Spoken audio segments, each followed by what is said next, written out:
भारत के एक छोटे से गांव में रामू नाम का एक मेहनती किसान रहता था।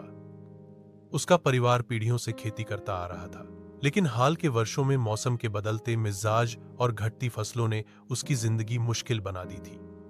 फिर भी रामू ने कभी हार नहीं मानी। वह सुबह सूरज उगने से पहले उठता, खेतों में जाता और देर रात तक मेहनत करता। उसके पास ज्यादा जमीन नहीं थी, लेकिन वह जो भी था उसे पूरी लगन से संभालता था। एक साल बारिश समय पर नहीं हुई, जिससे उसकी फसल सूखने लगी। गांव के कई किसानों ने खेती छोड़ दी और शहरों की ओर पलायन कर गए, लेकिन रामू ने तय किया कि वह कुछ नया करने की कोशिश करेगा। उसने कृषि विभाग से सलाह ली, आधुनिक खेती के तरीके सीखे और ड्रिप सिंचाई जैसी तकनीक अपनाई। साथ ही उसने रासायनिक खाद की जगह जैविक खाद का प्रयोग शुरू किया। धीरे धीरे उसकी मेहनत रंग लाने लगी। उसकी फसल अब पहले से ज्यादा अच्छी और स्वस्थ होने लगी।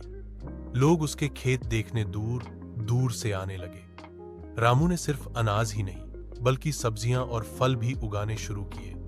उसने स्थानीय बाजार में सीधे ग्राहकों को बेचकर अधिक मुनाफा कमाया।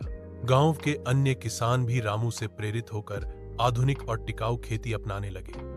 कुछ वर्षों में ही पूरा गांव समृद्ध हो गया।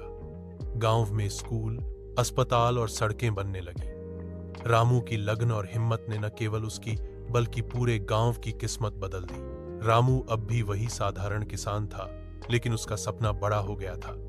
वह चाहता था कि हर किसान आत्मनिर्भर बने और खेती को गर्व की बात समझे।